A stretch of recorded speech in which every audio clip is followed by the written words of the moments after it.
Hey guys, how you guys doing today? I just wanted to bring a very quick observation to our notice. You know, many of us children of God that pray, talk to God, could be very fervent in prayer, could be very devoted in many ways, but don't wait to listen to God's voice.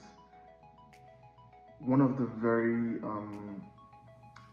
sharp disadvantages of not doing what you're supposed to do in terms of listening to God's voice is that in the day of trouble, you then start to wonder, why does God not hear me?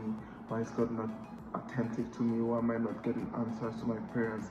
You know, most of the time, answers to your prayers come in form of inspirations, words, what to do, where to go to get the answers, because everything you need has been provided for you on this earth.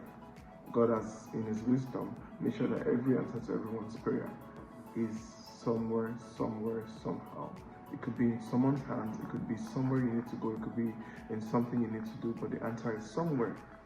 Therefore, if you don't learn to hear God's voice when you're relaxed, in your days of peace, when you don't have, things that are boggling you going on, when trouble comes, you won't hear His voice. So you'll be so confused, and that's what brings the confusion of many Christians. And I don't want us to keep going that path. God doesn't want us to keep going that path. He wants us to be able to hear Him when we're at peace, so that when we're in trouble, we can hear Him. One of the ways to hear Him is to study His Word. You study His Word, you try and know His will, you listen, you have a quiet time. Quiet times are very precious and important, because these days we have so much noise going on around. You need a time apart, 10 minutes a day. Just set it apart and close your eyes, talk to God, and ask Him that you want to just hear Him.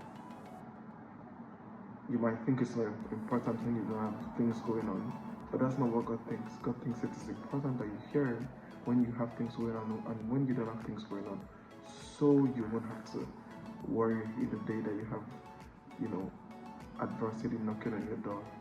I hope that you try to hear God's voice today. Have you heard His voice today?